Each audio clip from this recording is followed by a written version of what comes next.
Hi there, welcome to today's video. I'm Jeanette with Vivo Vintage Designs. If you're new to my channel, welcome. I'm glad you're here. On this channel, we learn alcohol ink, watercolor, and other creative art projects together. All right, now that that's out of the way, let's get started.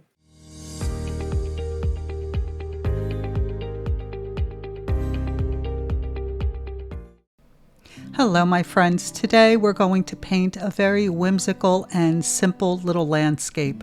I wanted to try something different, so I first traced a circle and most of my painting will be within that circle, but I wanted to add a house and some trees on top of that circle. So today I'll be using my Kuretake Art Nouveau paints. I'm also drawing on Canson watercolor paper, the XL. I have a little mixing palette there.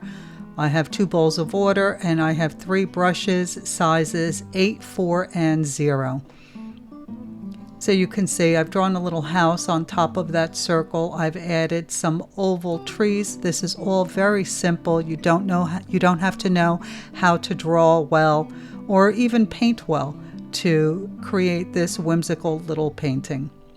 So I added a house within the circle and then I added some hills, and now again I'm adding those oval tree shapes around the house, and then I wanted to add some regular tree shapes on the right hand side.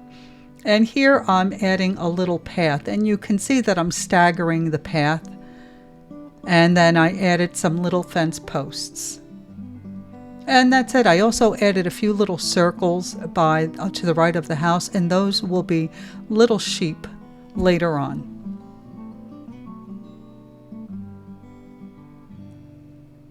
Now I'm going to lighten those lines because I don't want the pencil marks to show through the watercolor.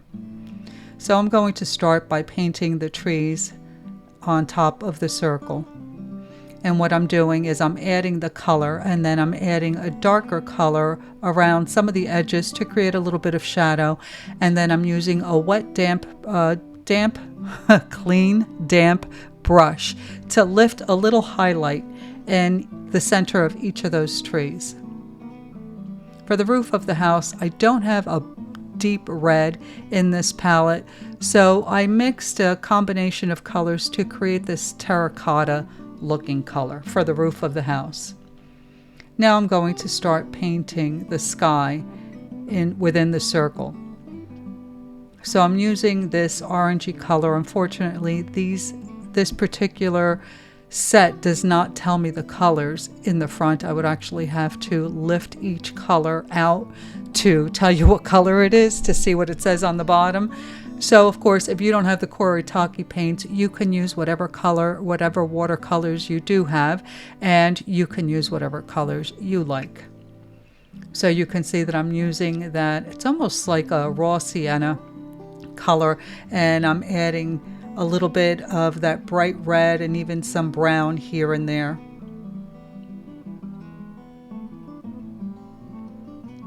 For my first hill, I'm using that mustardy green that you see, and I am basically just outlining the area, and then I'm using a wet brush to move the color around. Once I've filled in the area, I'm using a deeper shade of green just around the outside to give it a little bit of interest and depth, and that's how I'm going to paint in all of these hills. And notice that I'm skipping around. I don't want to paint near an area that is still wet. So here I'm using a brown color, and then I used a heavier consistency of the same brown color to outline that area. And you can see I outlined the tree, and then I'm using a clean damp brush to move the color around and then lifting a little bit out of the center of the tree.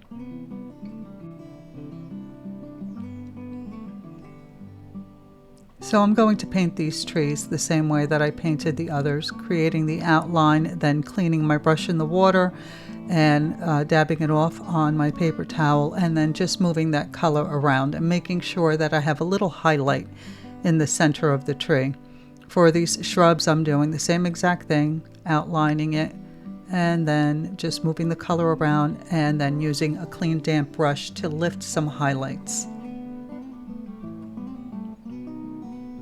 So while I continue to paint these little hills, I'll remind you that all the products will be linked in the description box as well as pinned in the comment section to make it easier for you to find. And I would hope that you consider joining our Facebook group, Vivo Vintage Design Tutorials, where you can post your versions of the paintings and techniques learned on this channel. The group is growing. I'm very proud of it and very active in the group. So if you ever have any questions, if you get stuck, or if you want to showcase one of the paintings or techniques that you learned from this channel, you're more than welcome to post it there. So I hope that you consider joining.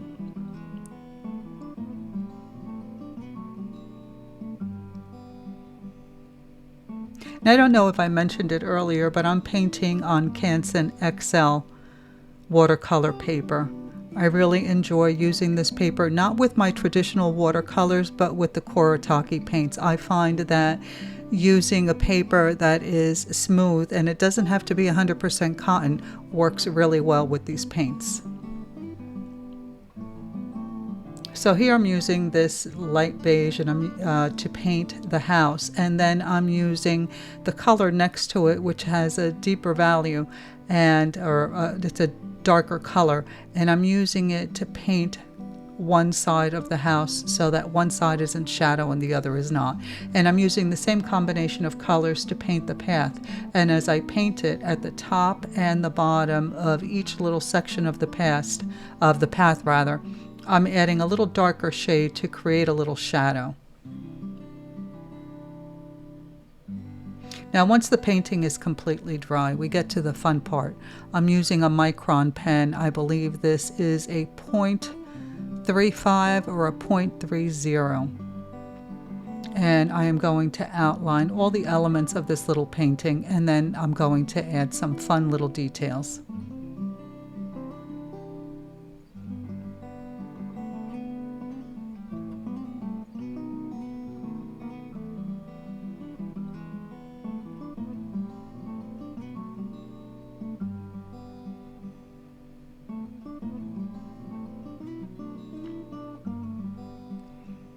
I'm using a white Posca pen to add the shapes for the little sheep that we'll be drawing in later on. So it's just a couple of little fluffy dots to create the shape of the sheep. And then I'm going to fill in each one of the trees with different shapes to make it interesting. And you don't have to do this if you don't want to. You can leave it just as it is. But I think that it adds another element of detail that I find very appealing.